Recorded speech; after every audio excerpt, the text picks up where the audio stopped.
காற்று எவ்வளோ வேகமாக இருக்குன்னு பாருங்கள். அங்கே பனைமரமே எந்த காற்று வந்தாலும் அசையாத பனைமரமே வந்து பேயாட்டம் ஆடுது.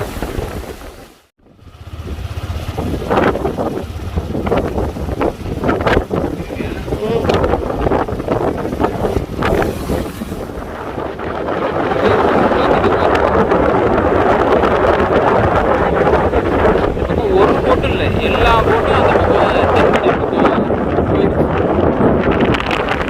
ஏதாவது போட்டிங்க போட்டிருந்தாங்கன்னா இங்கே அடிக்கிற காற்றுக்கு வந்து அது உடஞ்சி சின்ன விட்டமாக போயிடும். அதனால் இங்கே இருக்கிற எல்லா போட்டுகளும் வந்து தென்கடல் வந்து எடுத்து போட்டாங்க.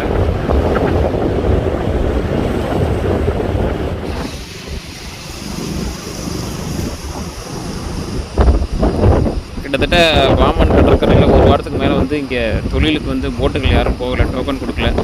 அடுத்த முன்னறிவிப்பு வரும் வரை வந்து மீனவர்கள் யாரும் தொழிலுக்கு போகக்கூடாதுன்னு சொல்லி மீன்வளத்துறையிலேருந்து சொல்லியிருக்கிறாங்க.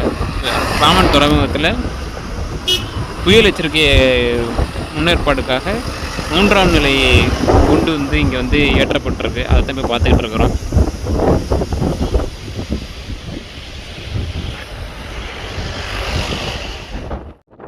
வடகடலில் வந்து காற்று அதிகமாக இருக்கிறதுனால வடகடலில் மீன் வளர்க்குறதுக்கு வச்சுருந்த போட்டுகள் எல்லாத்தையுமே இப்போ வந்து தென்கடலுக்கு மாற்றி போட்டிருக்காங்க. இது எந்த இடத்துல அப்படின்னா கரெக்டாக அந்த குந்துகால் ஜெட்டியில் பக்கத்தில் தான் மாற்றிருக்கிறாங்க. இங்கே வந்து காற்று ரொம்ப அயர்ந்து போயிருக்கு, காற்றே இல்லை பாருங்க.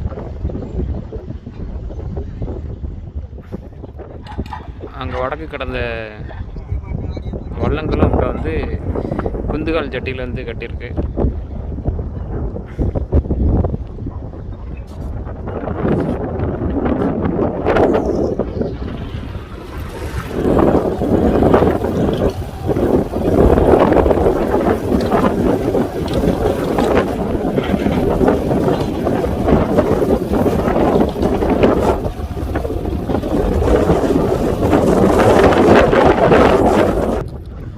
தென்கடலில் இங்கே இருக்கிற ஒரு மிகப்பெரிய அட்வான்டேஜ் என்ன அப்படின்னா வளைவாக இல்லை. அந்த பாலம் ஒரு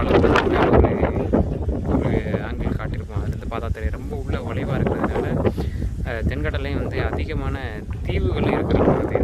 அதனால் காற்று வேகமாக வந்தாலும் இல்லை புயலோ ஏதோ ஒன்று வந்தால் கூட அந்த தீவுகளில் பட்டு இந்த பக்கம் காற்று வந்து கரையை கிடக்கும்போது அந்த அயர்ந்து தான் வரும், காற்றோட வேகம் குறைஞ்சி தான் வரும். அதனால் இங்கே வந்து அதிகமாக பாதிப்பு ஏற்படாது. இப்போலாம் இந்த பாம்பன் தீவு பகுதியில் வந்து புயலுக்கு சொன்னாலும் வந்து அதிக காற்று மழைக்கு வந்து வானிலை அறிக்கை வந்து சொன்னாங்கன்னா எல்லா படகுகளும் விசைப்படகுகள் நாட்டுப்படகுகள் எல்லாத்தையும் எடுத்துகிட்டு வந்து இந்த பகுதியில் வந்து கட்டுவாங்க. இப்போ இங்கே குந்துகாலில் ஹார்பர் கட்டியிருக்கிறதுனால இது ஒரு மிகப்பெரிய அட்வான்டேஜ் வேறு. இங்கே கரையவே வந்து போட்டு ஹார்பரில் போட்டுங்களெல்லாம் கட்டிடலாம்.